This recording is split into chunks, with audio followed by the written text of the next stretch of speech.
All right. Okay. So next I want to talk a little bit about open source projects and sort of how they're structured and what building materials are used and so forth and so on. I think there's a tendency to just think all open source projects are like Linux. That's actually not true. In fact, I think probably I don't have any some empirical studies on this, but probably most open source projects are sort of one person or maybe a couple people writing some code that they think is useful and then putting it out on GitHub or whatever. And then it may or may not even be maintained for that matter, but it's available because we've got easy ways to make things available now.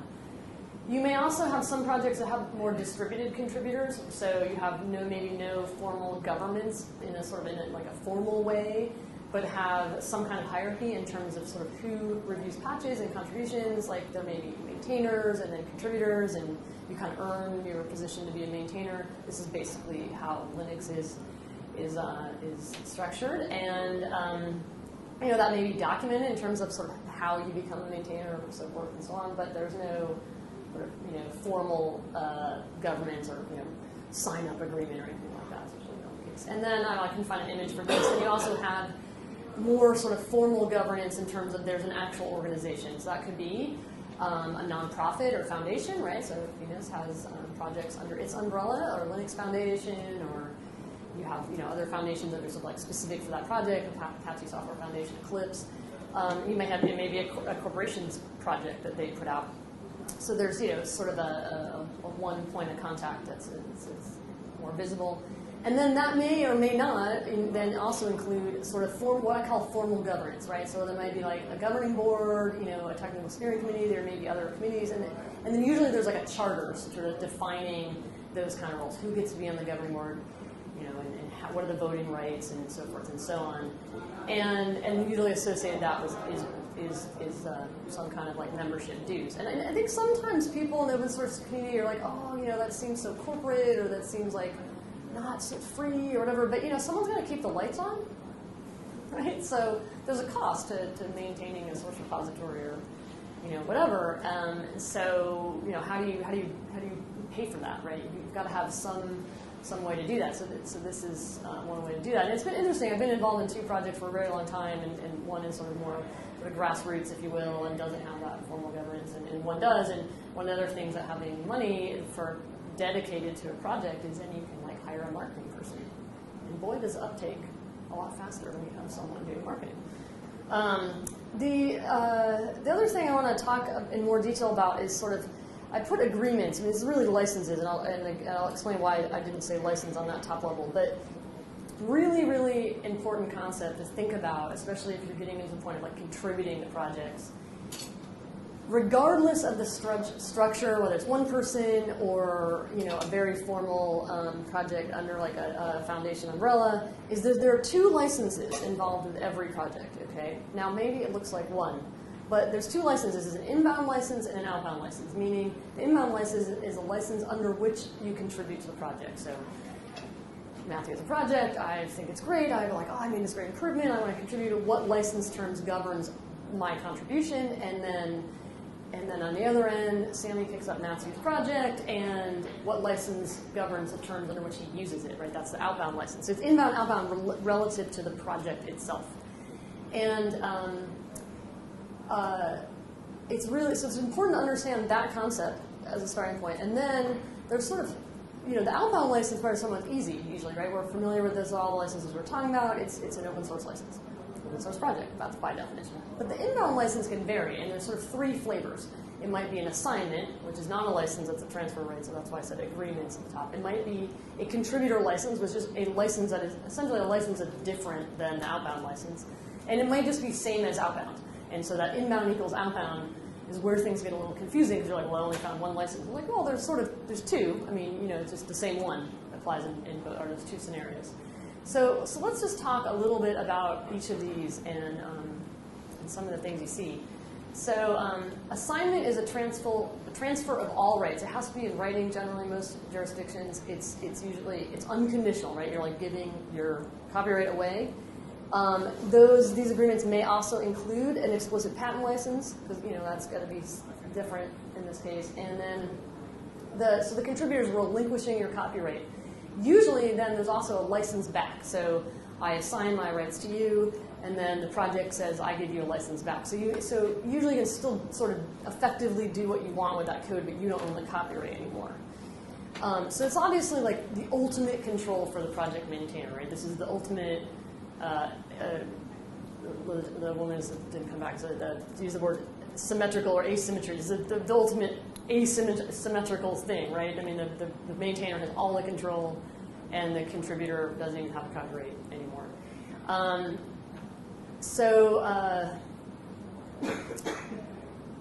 then the other important thing about that is that I should have mentioned when we were talking about copyright laws, only the copyright holder can enforce the copyright. So when you have a whole bunch of copyright holders, anyone can enforce. If you've assigned it, then only that entity can enforce. So the Free Software Foundation, for their projects, requires copyright assignment, and this is one of the reasons they do that. Now,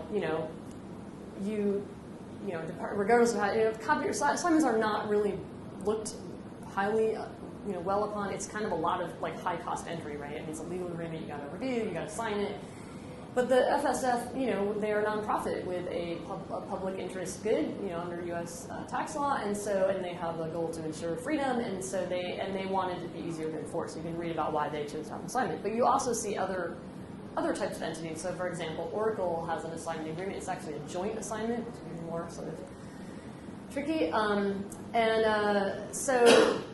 So you don't see it that often, but it is out there. Like I said, there are some big projects. Obviously, like OpenChain is a big project, and you're going to want to have legal review of that, basically.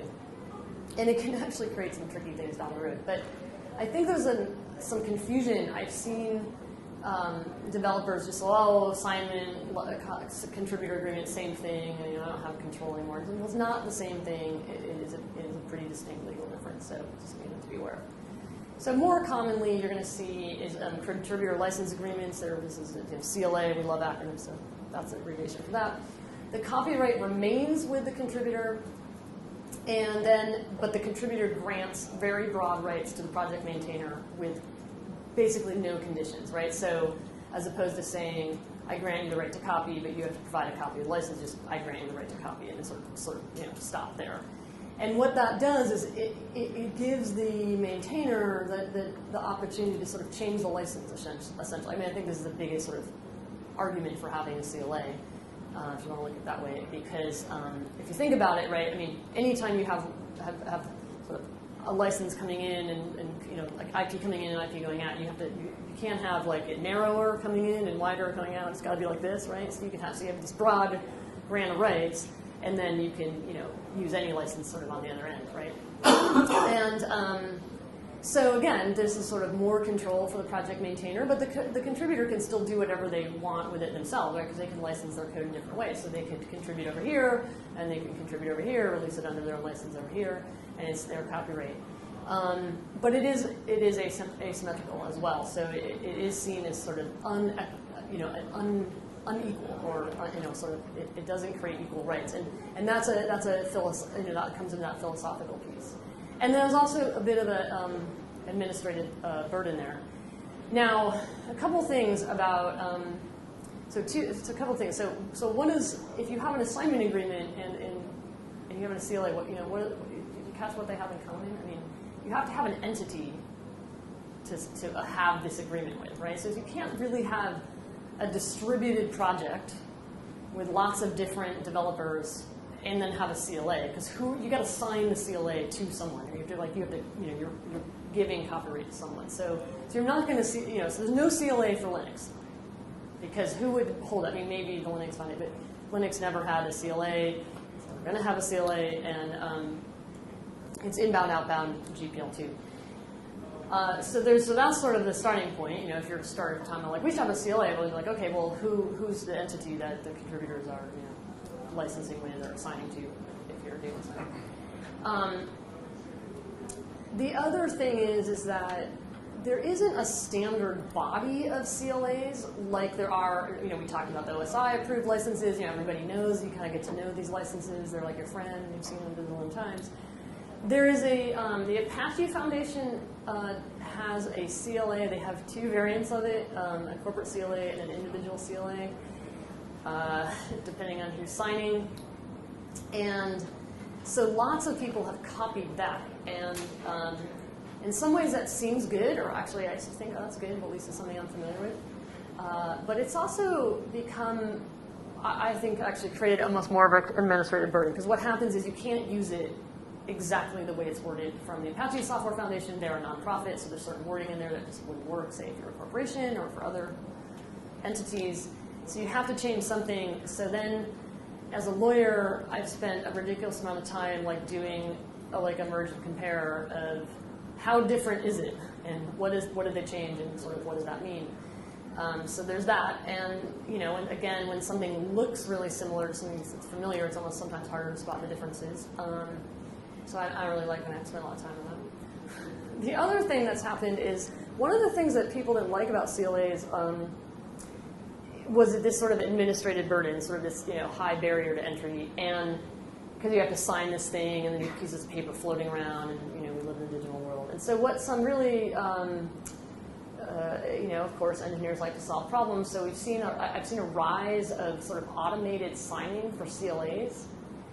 And at first I kind of thought, oh, well, that's kind of good. That reduces administrative burden. Actually, sort of makes a better way of tracking, like who signed and who didn't sign. But the problem with that is, if you're contributing as an employee, who signs, right? If it's a Git, there's some really clever things triggered on a GitHub pull request that say, oh, you haven't signed this, and then it forces you to sign it. Well, now you've got the developer signing. Is a developer an authorized signatory? Are you an authorized signatory for your company? How many people are authorized signatories for their company? You are? Wow, okay. One. I'm surprised there's one. No, sorry, maybe that's wrong. I cannot sign the CLA. Right, you're not. Right, sorry. You're not an authorized signatory. I was thinking about signing signing a contribution. Right. I can you can sign up, yeah. And I was, because you do the sign. You can't bind Siemens legally. That would be crazy, right? I mean, you got to control that as a company.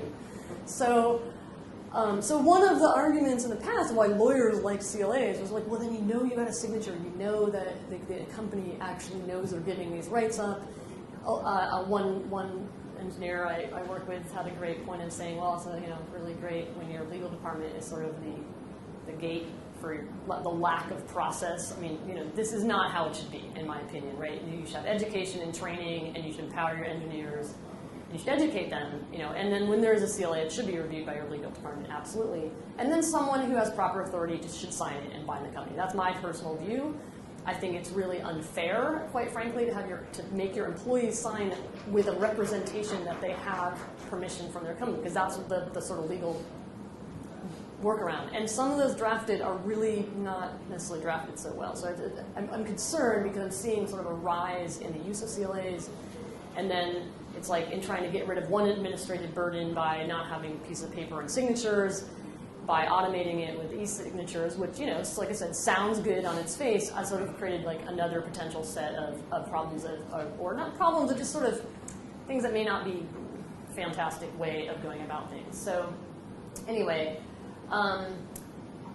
there's also this idea that CLAs give some kind of surety of IP rights. I also really like to poke at that. I have yet to have a lawyer tell me exactly what they mean by that, because that to me sounds like you're saying that you don't think the IP rights granted in an outbound license are good enough, so you got to like wrap something else around it in the front end, and you've got this asymmetrical thing.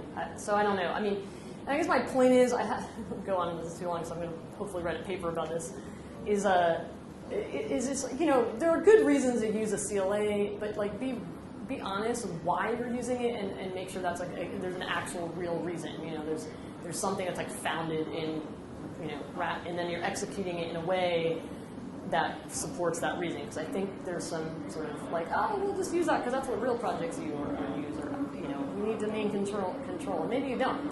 And if you don't have to have that much more control, then it's much easier to just use the same license, inbound, outbound. And this is for sure, I think, the most common model. The copyright, again, remains with each contributor. The contribution of the projects under the same license as the outbound license. It's, provides, it's very equal, right? It's easy to understand because usually those are the licenses we've all seen and read before. So it's a little, it's going to be a lot faster for your legal department internally if they're reviewing that. So like, oh, it's inbound, outbound BS33 clause. Well, I know what BS33 clause says. I'm not doing some crazy, like, what the heck does a CLA say? It's more accessible if you're developers that don't have a lawyer because you know what that license means, essentially. It does mean that there's not as much control for the project maintainer. So there are documented examples of DLC was a great example some years ago. They went to change their license. Actually, LLVM is in the process of doing this now. And in order to do that, they have to get the permission of every copyright holder. So if you have a really successful project, that's a lot of people. And I remember talking to someone in the past saying, well, why would you ever do that? Like, well, choose your license widely. I mean, you can do it. It's a headache. But maybe that's a good thing that you can't change the license easily. So these are these kind of things you weigh off. And then the other thing that you see is the developer certificate of origin. This is used in Linux. There's a whole interesting history behind this. I'm going to probably run out of time, so I'm not going to go into that. It's sort of creating personal accountability. So it's not something that was ever intended for sort of your employer to sign. And they wanted developers to kind of be personally accountable. And it's really like an attestation. Sort of says, it's not even really a representation of the way it's worded. It's like, I certify that basically what I'm submitting is mine, or I have the rights to do it. And it also has an interesting thing about the contribution name will be maintained, saying like, I'm okay that this is always going to have my name on it or associated with it. And what they were trying to do when they implemented that was really be able to know where all the contributions coming into Linux came from, practically speaking, in case anything ever needed to be pulled out. That was sort of where it originally came from. But the developers really like it. I don't really have a strong feeling either way. Some people say this is sort of, it's kind of like a CLA light, but it's not really a license because there's no license grants in it. It's just like this attestation, like I did this. And then the signed off by, there's a get command for that. So, and it has to include your name. It has to include an actual name, not a username. So I think, I think that's never been tested in court.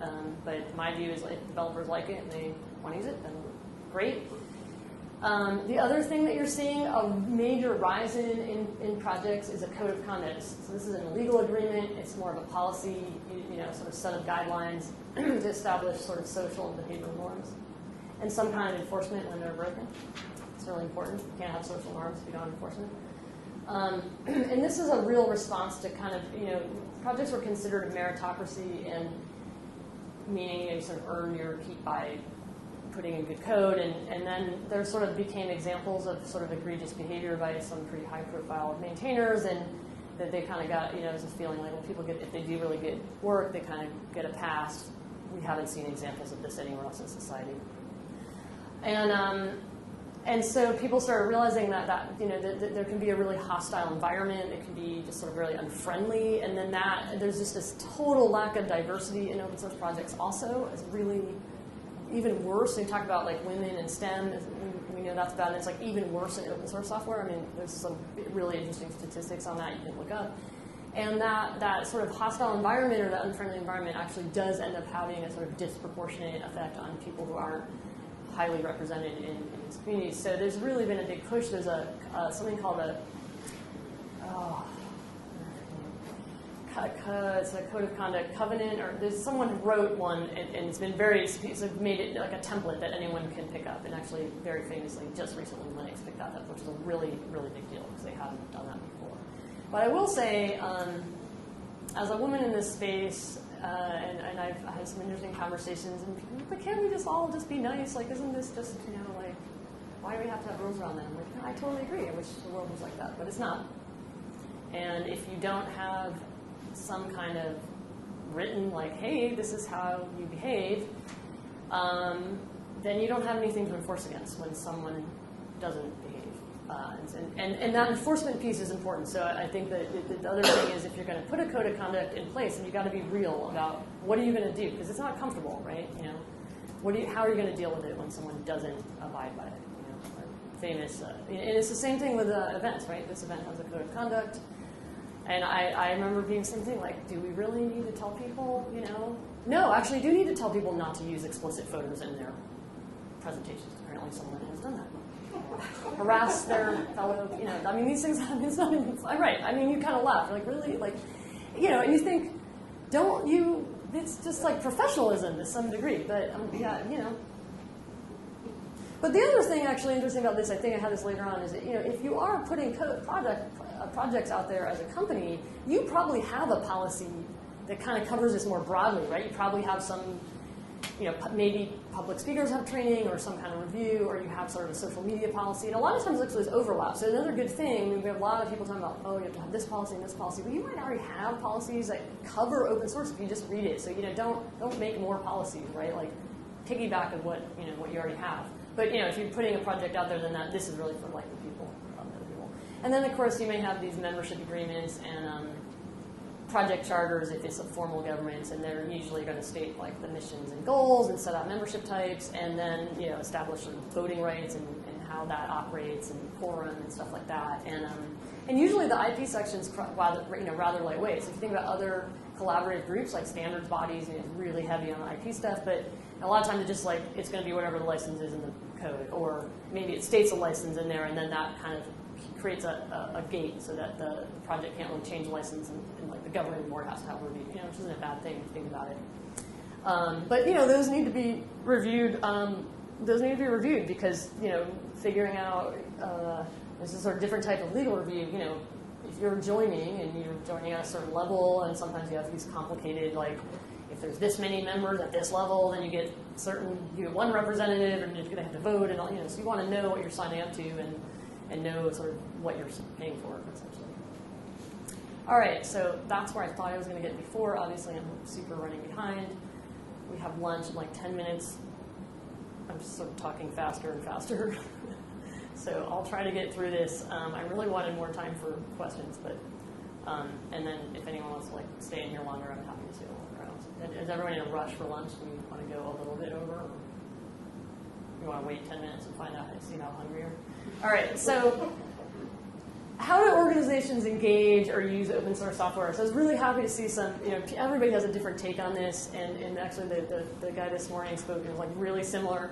As we noticed, this is my favorite little graphic I've reused in different ways over and over. So I like to think of there as three buckets, and that doesn't mean that there aren't things that sort of fall in between or cover both. But so consume is using open source, like, and this could be internal use, like using, you know, Linux in your servers or LibreOffice on your desktop or whatever, and then use in your product, so that external distribution, right? You know, you've got a product and it has software in it and it goes out the door. And then contribute is contributing to existing open source projects, so that could be as an employee. So again, this was talked about this morning, or you know, on behalf of the company or on your own time. And then also joining a project, right? And that goes back to that sort of, you have a formal membership and you don't want to be on the governing board, you might be contributing, but you also, you know, sign up to this agreement.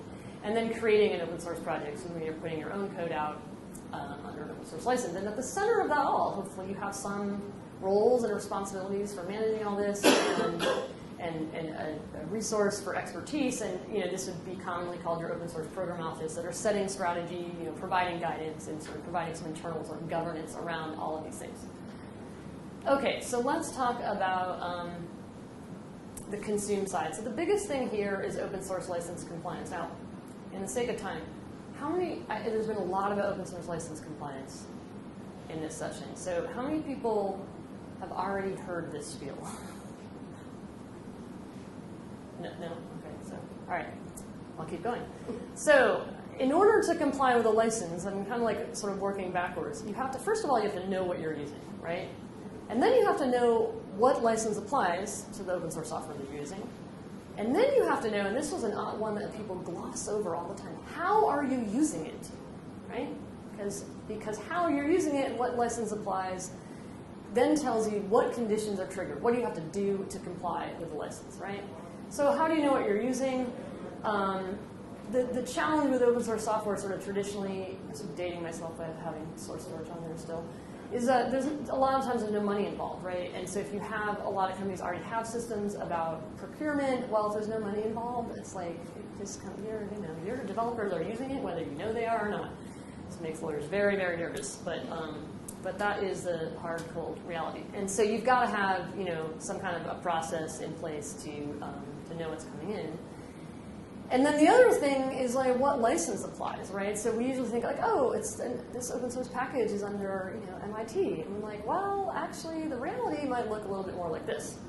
Open source software is sort of incestuous, and there can be a lot of other things sort of bundled. There can then be dependencies it's pulling in. I mean, it's become more and more complicated with as technology changes. So, and then the other even worse thing is then sometimes the license is actually in the file, sometimes it's not.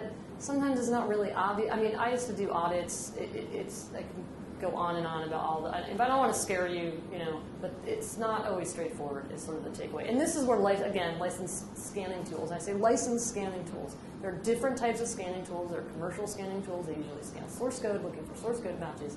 If you're looking for licenses, then you want a license scanning tool. Different types of scanning, different types of tools, different types of tasks.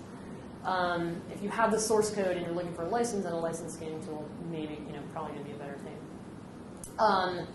And just as a little plug on that, we've talked also a lot about upstreaming. So if you do find something and you can't figure out what the license is, upstream that knowledge, right? I think my entire GitHub history is me asking what the license is, either inbound or outbound, and hopefully then you can fix that for like the next person. Because sometimes you figure it out and then you kind of, that knowledge doesn't get sort of populated into the project. So this was a case where they had referred to a license file and then there was no license there, so no idea what it was.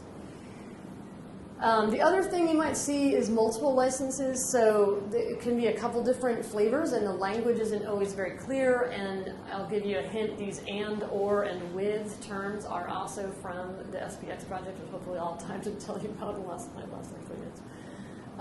But basically, sometimes you have an and scenario, right? So multiple licenses apply to the code. You must comply with all of them. You see this sort of like Linux might be an example. GPL is like sort of the project license. You have stuff in there, and it's BSD, and sort of the GPL is like you think of it like wrapping around the BSD clause. You have to comply with both. Of course, it's really easy to comply with both. They're sort of got some similar terms. Or is like you have a choice, and so you might say you can take this under Mozilla public license or MIT or I don't whatever. And annoyingly, sometimes they're not really good about using the word or either, or those kind of words that make it obvious their choice. Sometimes they use the word and when it's really an or. So obviously, as a lawyer, so it's kind of annoying people use the right words.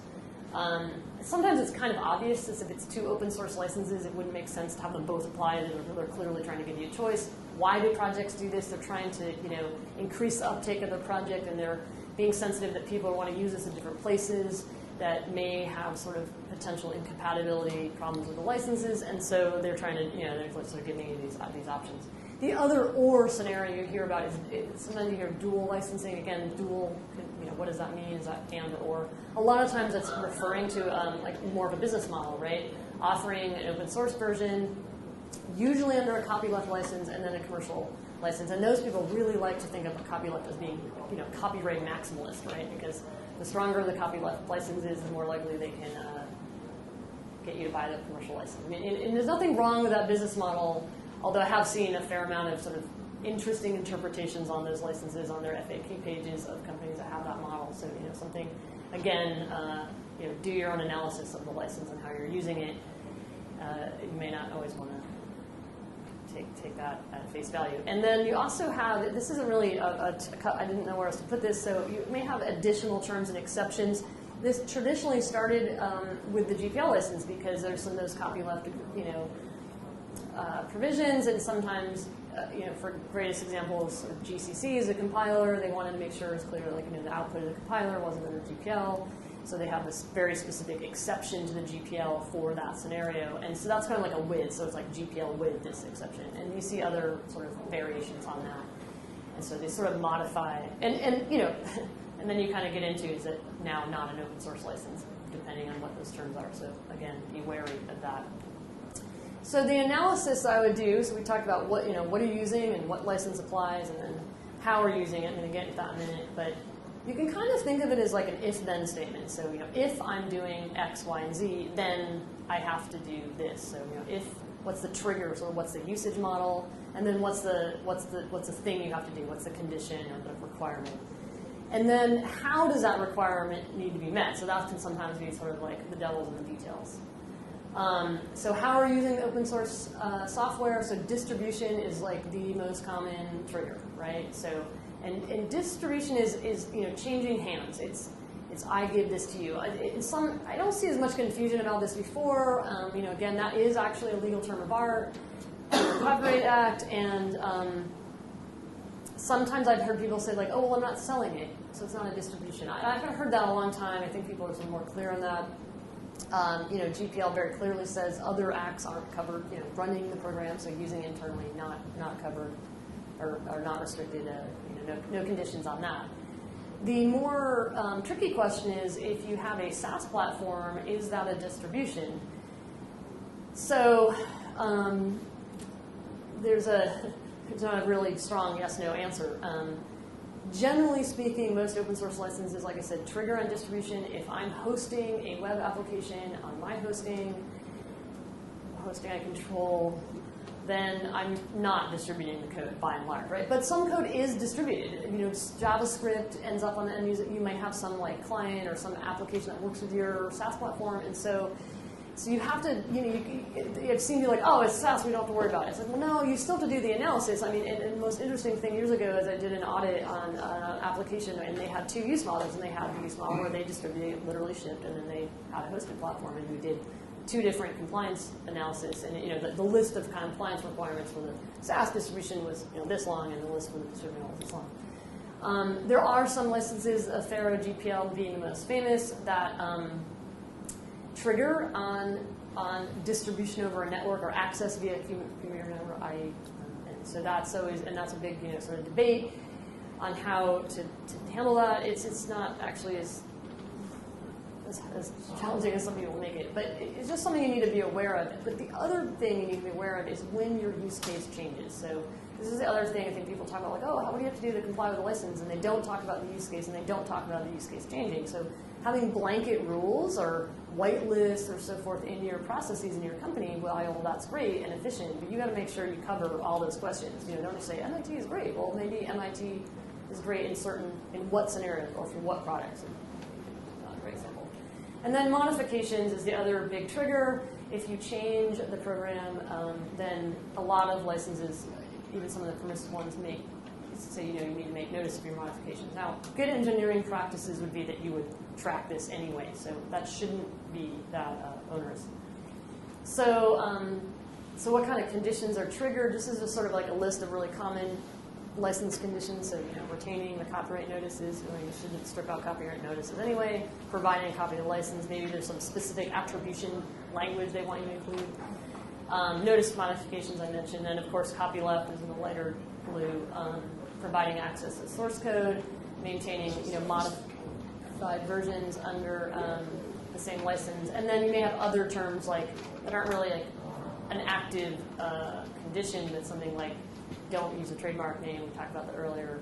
You can't restrict the rights granted, so that's can really be key if you have to sort of retain that freedom for the next user. So if you've got your own license sort of included that includes open source, and you got to kind of carve out. You're going to use some legal determinations and termination clauses. If you breach, you lose the license. It's pretty straightforward.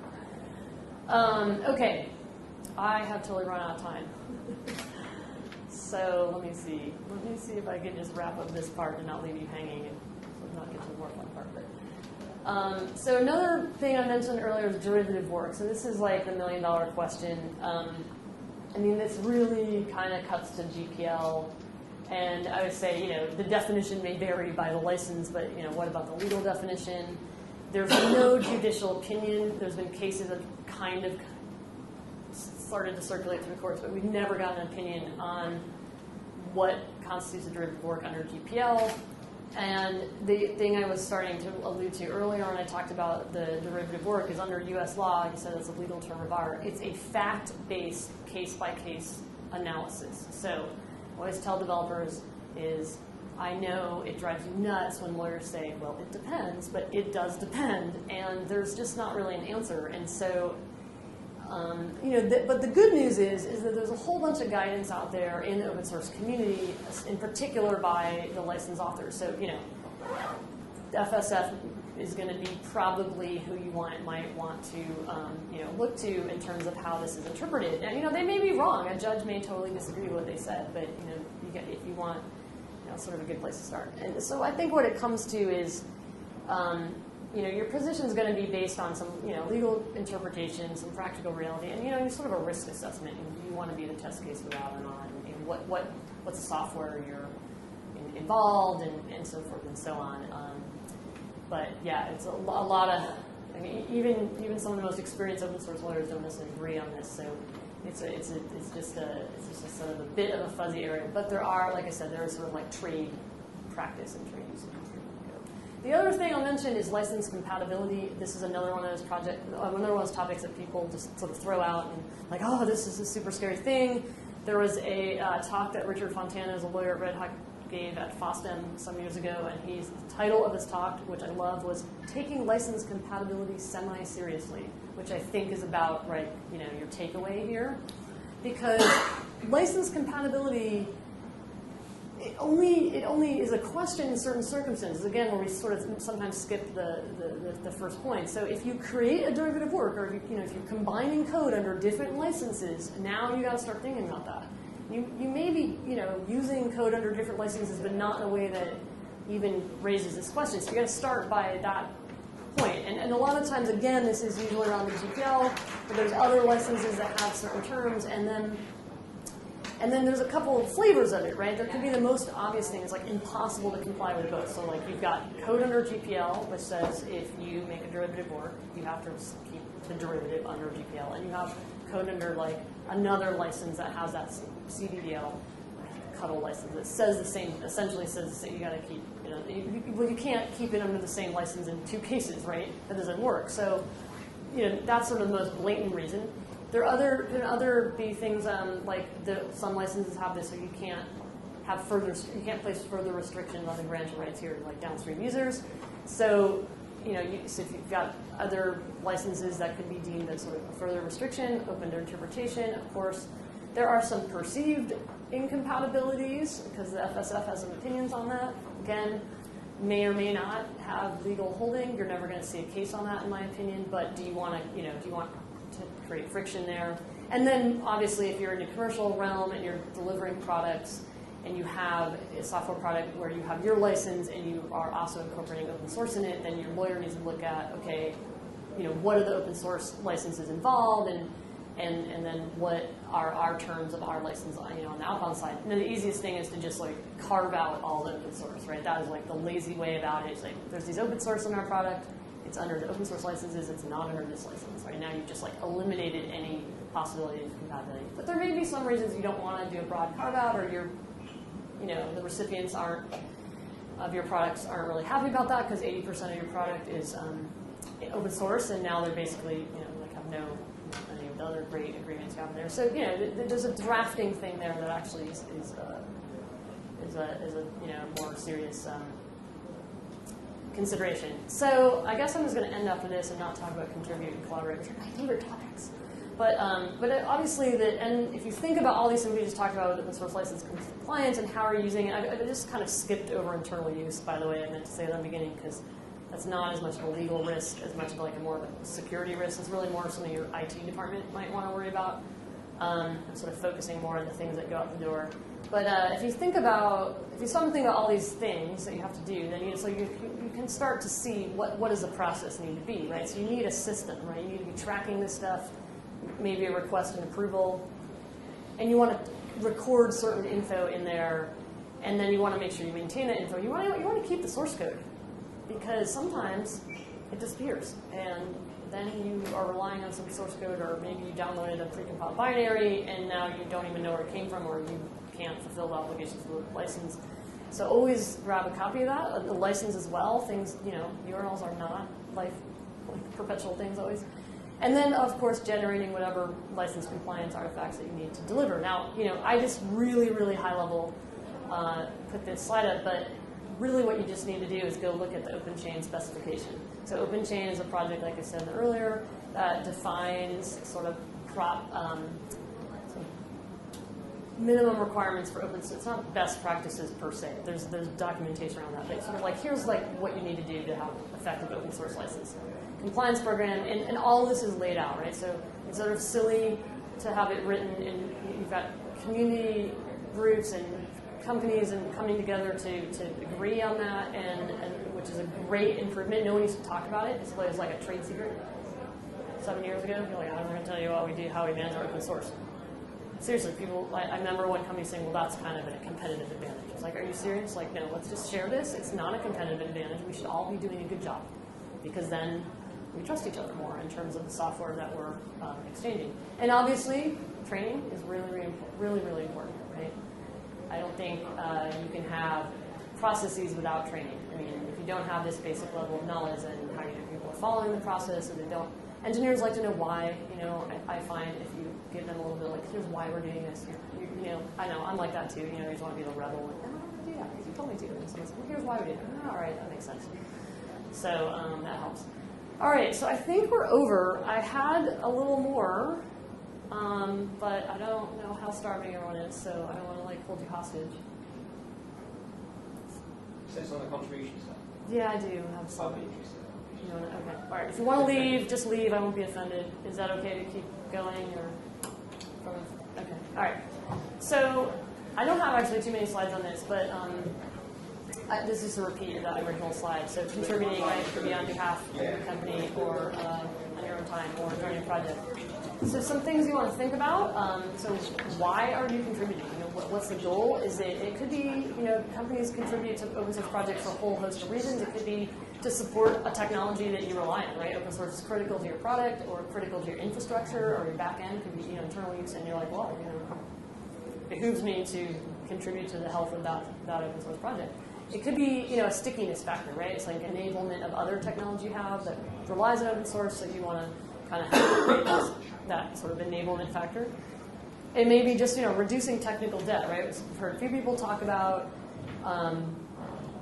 using open source, and then you make a patch, you know, maybe minor changes, and then now you've got to maintain your copy, and you're not in sync with the upstream project, and maybe they're, you know, applying other patches that you're missing out on, so that's just really not good practice. And this is like a really important point, because I think a lot of companies come into open source on that consume side, right? Everybody just picks it up and uses it. That's like the most common thing. It's really great to see the FINOS organization, I think, really encouraging like the whole picture, and starting out, you know, I think now if you're a company sort of new to open source, you've kind of got people already sort of preaching, like, don't just consume, like, give back. It's like the whole picture, right?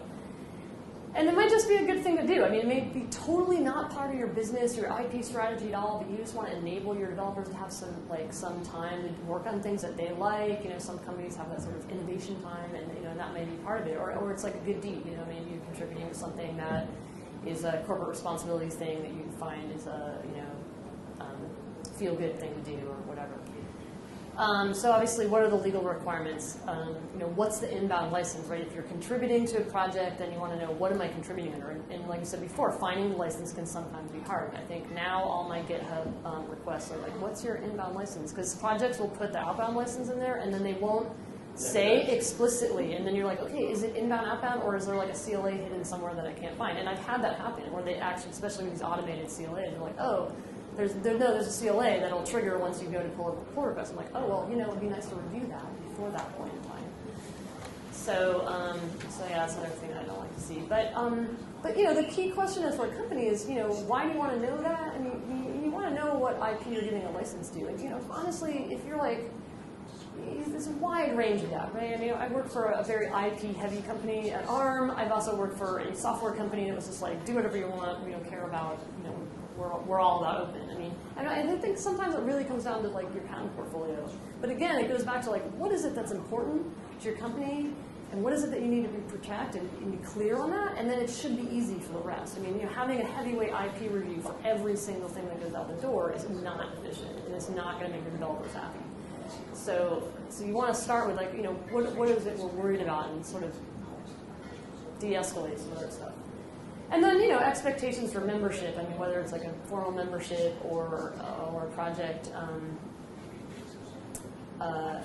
that has some guidelines or whatever. We talked about the code of conduct. And then who's contributing, right? So are you coordinating efforts across your company? So like even if you have a company that's really open and just is sort of like really enables your developers, I mean, if you're a really small company, you're all in one room, then fine. But you might want to track this anyway, because if you've got one group over here contributing, and then this other group over here wants to contribute the same content, it doesn't really look good if like you've got if people are like, oh hey, have you guys met, right? I mean that happens sometimes, right? Especially big companies. So there's an advantage to sort of tracking this activity beyond the sort of IP concern, right? Sort of like an efficiency. Sort of, are you on the same page? Are you not redoing the same work somehow?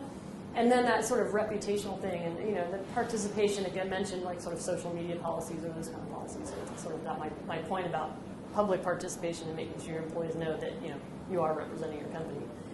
So don't make them look bad, which has happened also.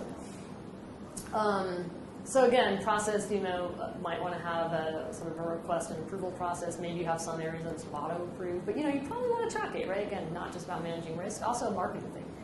How many projects are you contributing to? How active is your company? That's a key. You've heard people talk about that being a hiring draw, right? I mean, open source developers are the new kingmakers, and as I said, open source developers are there for royalty as well. So they can be really high demand, and they're going to look at sort of how friendly your company is as a that. So creating open source projects, I was really lazy. I just made one slide. Each of these could have like a slide too, but I always like to start out by saying if you're releasing a new project, it can be kind of like running a small business.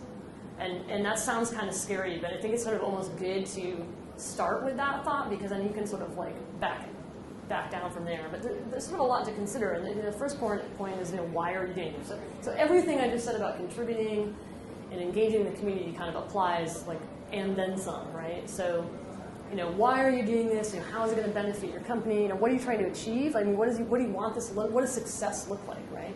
When you put a product out there, a commercial product, you don't just sort of go, right? I mean, there's thought goes in it, same thing. Then there's sort of that legal due diligence. So, what are you putting out there? Do you want to license that under open source license? So the same thing I just talked about, making sure there's not any confidential information in there or anything that you don't want out there, whether it's sort of IP or it's trade secrets. Deciding on that licensing model. I see also a lot of companies, I think that I heard this morning with Goldman Sachs, it's like, we use Apache 2 Green. And I thought, wow, well, that's really nice and consistent and easy sounding, but I wouldn't use a one-size-fits-all. Like I said, all the licenses are different, and depending on the technology you're putting out there, who's going to pick it up, what your goals are with it, how other people are going to use it, that's going to dictate the license, right? So you may have a really good reason for using GPL or a really good reason for MIT.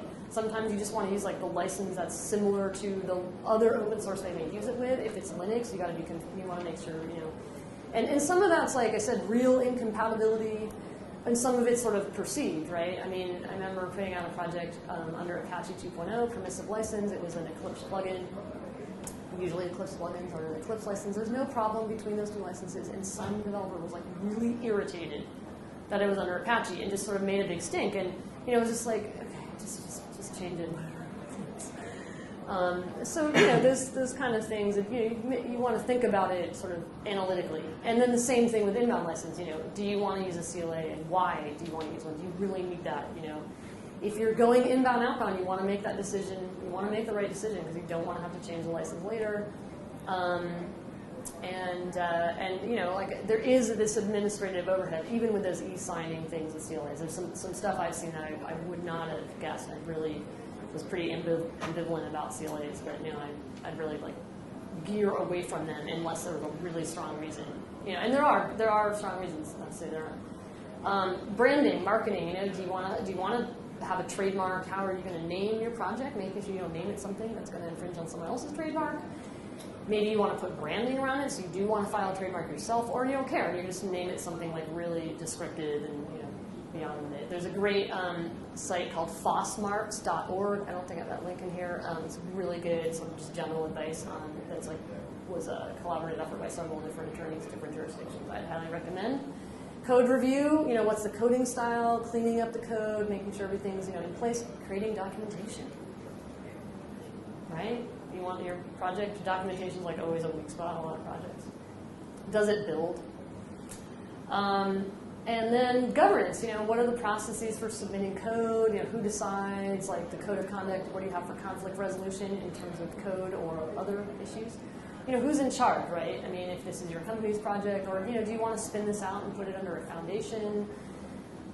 How's that going to work? What's the hosting, kind of infrastructure questions? Obviously, lots of people use GitHub, and there's a whole bunch of choices in how you use GitHub, or maybe you want a separate website, and then launch and maintain it. Do you have the resources to maintain it? And what happens if that person who's maintaining it in your company then switches jobs? Then what happens? It doesn't really look good to have sort of orphan projects. And so then finally, we're coming back to sort of the open source program office, or whatever your company might call it, sort of that's that center piece of the hub. This cuts across like all of these things, right? Who's responsible for what? Do you have that properly resourced? Are you valuing the open source expertise in your company? Right? That is a valuable source of expertise, and a lot of times companies really struggle with how to value not only open source software itself, but the people who work in it, because it's free as in beer sometimes, as well as free as in freedom, and so people don't always have as much value for things that are free. And what is it, the expertise that's even needed? I mean, it's very complicated. Think of all the things I've covered today, and then we've kind of almost just scratched the surface, right? So it's not a one-dimensional area, and as a lawyer, I know there's some people I know are really good at open source license compliance, but they're not really good at the community side, and there's some people who are better at the community side and don't know open source license compliance, and so forth and so on. And same thing with engineering. So it's cross-functional. You've got a really good open source program office is going to have like people from these different areas and sort of all coming together. So a few things I mentioned, if you can see that very well. OpenChain I mentioned a lot. I didn't really mention the to-do group. That has a lot of guidance related to open source community engagement, like how to have an open source program office. Some really good guidance there. Don Foster mentioned it yesterday as well. Don't reinvent the wheel. The thing that's happened now is like there's always been a lot of info out there, but then you don't really know who wrote it and if it's sort of like reliable. And there's still, as a lawyer, I'll just go ahead and say this. I've seen articles written by especially external counsel who are trying to get clients and kind of spreading a certain amount of FUD around certain licenses or what have you. And so what's great now is we've evolved to a point where people who are really knowledgeable in the community have come together and said, we're going to actually put some knowledge out there, and then you kind of go, okay, good. This isn't just come from some random person. This actually came from this was vetted by a bunch of people. Same thing with that curriculum I was mentioning with OpenChain. Same thing with OpenChain and the SPDX data exchange. I just want to clarify that because a couple of people mentioned it really quickly, but it's a standard format for communicating information about software communities. It's not just about licenses. It's like lots of info, and it's actually there's a lot of it's like some language. So the point of that project was that people, and this started a long time ago, it was like, oh, companies are asking for a software bill of materials, and they're asking for it in different formats. And so now you've got this like wasted effort. So let's at least define a format and have the same format. And there's a lot more that builds off of that, and there's one aspect of it, as part of that is called the SPDX license list, which I maintain, which has short identifiers for a license. This in and of itself, I call it the gateway drug to SPDX, because it's sort of, everybody needs to refer to licenses, not just in an SPDX document if you're generating those, but in other places. And we've started really advocating the use of those identifiers in source files, so that it's sort of like circular, right? Developers aren't always good about putting a license in the code. You put the license in a license.txt file, but you don't have anything in the individual files. Well, they don't always travel together. So we really try to advocate for short, reliable way to identify the license in the code, and then it makes that easier to automate other processes, right? And as well as generating an SPDX document. So anyway, that was like really, really short, but anyway. I am at opensource@jilayne.com. I am also available for work these days, I was just saying, as well as my community work that I'm continuing to do, and I'm happy to chat with any of you after, during, whatever lunch. I'll be there the rest of the day. And I had a few tips. I'll just leave that there. Cool. Thanks. Sorry, that was like... Thanks very much.